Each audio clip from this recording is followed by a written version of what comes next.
Hello everyone, today we're going to be talking about why the black suit or the symbiote suit, whatever you want to call it, is so popular.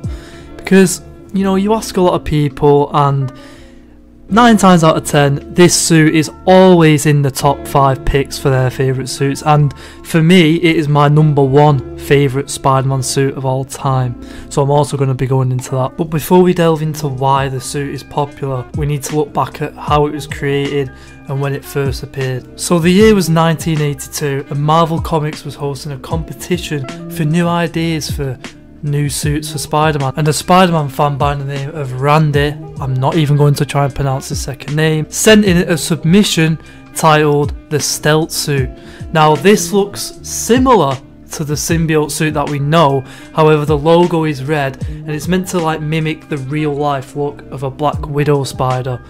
And the suit would have been made by Reed Richards from the Fantastic Four, and Marvel bought this submission off him for about $220 at the time, which is roughly $500 today, which is pretty much nothing at all. 2 years later, in 1984, Marvel launched Secret Wars, where the black suit that we know of officially first appeared, where this iconic pose comes from.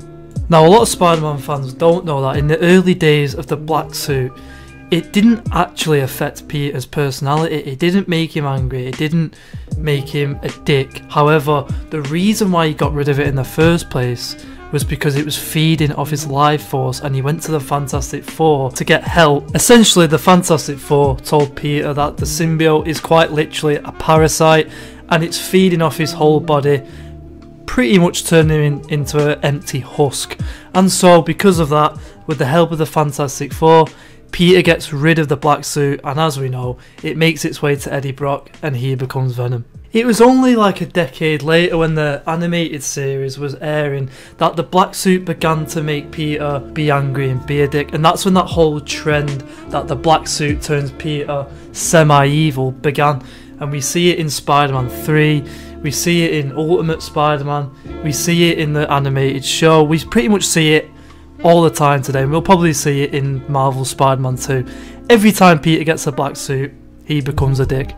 That is the bottom line, and that is its current effect on Peter these days. Now, if you took the black suit on a surface level and all of the qualities that it gives Peter, it makes him stronger, it makes him more resistant, it makes him faster, basically enhances all of his abilities, then on paper, then he should keep this suit forever, because it makes him way better at crime fighting, or at least he should only use it in dire situations when it's like an Avengers level threat and he puts it on and he can be stronger in the battle. Now, what I love about the black suit is that it's always used as a metaphor for temptation and addiction, and Web of Shadows shows this perfectly, because in this game Peter's actually in control of the suit. He can switch to it any time, he doesn't have to take it off.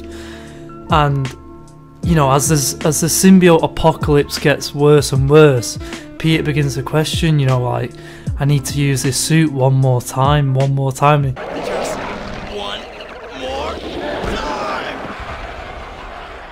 You keep trying to justify it one more time, and as the player it makes you question, when does one last time actually become one last time? When does it end? Where's the line draw? Where does Peter actually say no to the suit? And obviously as the player you have the choice at the end to get rid of the suit or to just never use the suit at all. But because the enemies get stronger, Peter needs to become stronger, and the black suit is the easy way to do that. And that's why he's addicted to it. That's why he's always tempted by it, because when he's faced with a challenge and he has this black suit, he can just use it and it'll all be over. Now, say what you want about Spider-Man 3's rendition of the black suit, I think it's incredible, and yeah, it brought loads of memes and the dancing scene, whatever, but the whole film of Spider-Man 3 is about ego and forgiveness, and throughout the entire film, even before Peter gets the black suit, he's full of ego, he's full of himself, and the black suit brings that out of him, and hence why he's dancing and all that. It bumps up his ego to unimaginable levels, but by the end of the film, when he gets rid of the suit, he's able to forgive himself, and that's what it's all about. And the black suit in that film looks incredible, even though it's not the classic black suit. it still manages to look good enough to warrant its own kind of, like, everyone calls it the Black Raimi suit. Like, everyone, it's earned its own name, and it's its own suit in a way, because it looks different, but it is the same suit from the comics. And let's not forget, without this black suit ever being a thing, we wouldn't have gotten half the amount of stories we would have got with Spider-Man. We wouldn't have even got Venom. We wouldn't have even got the whole symbiote, alien, fucking people up in space. Like, it's insane. This suit began so many different stories, and it's featured in arguably the best comic story ever, Kraven's Last Hunt, which I'm praying Spider-Man 2 actually kind of incorporates, because that story is incredible. And let's not forget about the obvious detail about the suit. I mean, it looks incredible. I mean, look at it. The logo's big, large, it's menacing. It's got the fangs at the end of the spider logo, the big eyes, and the alien-like shine to it. Like, it looks like, you know, an alien is living on him, like it's moving. I mean, obviously on the comics it's a little hard to show that because it's a static page. Nothing's moving on the page. But in games and films, you know, you can see it moving around him, and I've always loved that detail about the symbiote. Now, my personal favourite design of the black suit is the Ultimate Spider-Man design, because it has like this purple tint, and it gives it like this toxic kind of look. I also like the origins that suit comes from.